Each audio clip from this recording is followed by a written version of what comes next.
چار اماموں کی کیا حقیقت ہے؟ فقہ کے چار اماموں کی کیا حقیقت ہے؟ نبی صلی اللہ علیہ وسلم کے زمانے میں ان میں سے کوئی نہیں تھے، تو بعد میں یہ دین کیسے اماموں میں بٹ گیا؟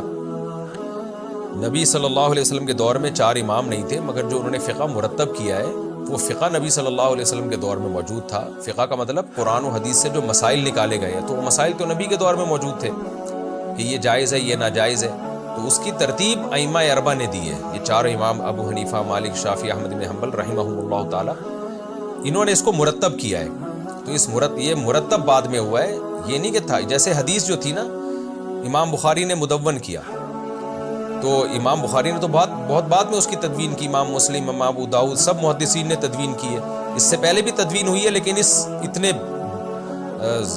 جاندار اور شاندار طریقے سے نہیں ہوئی۔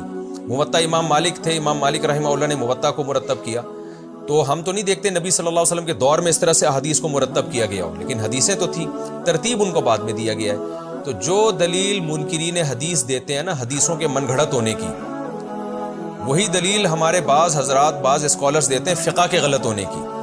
منکرین حدیث جو پرویزی فرقہ ہے وہ کہتا ہے یہ تو بہت بعد میں کتابیں لکھی گئی ہیں، اسلام تو بہت پہلے آ گیا تھا، حدیث کی کتابیں تو بعد میں لکھی گئی ہیں، تو یہ تو اجمیوں کی سازش ہے اسلام کے خلاف، قرآن کے خلاف۔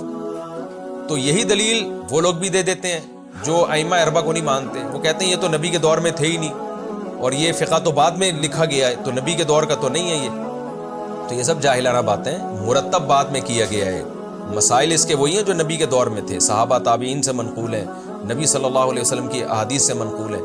بالکل اس کی مثال ایسے جیسے کوئی جاہل اٹھ کے کہے کہ یہ جو ہم قرآن پڑھ رہے ہیں مصحف عثمانی، یہ تو نبی کے دور میں تھا ہی نہیں، تو ہم یہ اس کو کیسے مان لیں کہ یہ نبی کا قرآن ہے؟ او بھائی قرآن نبی ہی کا ہے، مرتب حضرت عثمان نے کیا اس کو، ترتیب حضرت عثمان رضی اللہ تعالیٰ عنہ نے دی ہے۔ اسی طرح فقہ بھی ائمہ اربعہ نے مرتب کیا ہے، فقہ وہی ہے، کیونکہ ائمہ اربعہ کے دلائل قرآن و سنت ہی ہیں، تو قرآن و سنت ہی کی روشنی میں مرتب کیا ہے۔ سوال پیدا ہوتا ہے بعد میں مرتب کیوں کیا گیا، صحابہ نے مرتب کیوں نہیں کیا؟ تو بھی صحابہ کے دور میں ضرورت نہیں تھی، جس کام کی ضرورت جب ہوتی ہے اس وقت وہ کام کیا جاتا ہے۔ جیسے صحابہ کے دور میں حدیث کو مرتب کرنے کی ضرورت نہیں تھی، تو بعد میں ضرورت پڑی ہے، تو اسی طرح حضرت عثمان سے پہلے قرآن کو مرتب کرنے کی ضرورت ہی نہیں تھی، تو حضرت عثمان کے دور میں ضرورت تھی تو انہوں نے کر لیا، جب کر لیا تو پھر اسی پہ سب کو آنا پڑے گا۔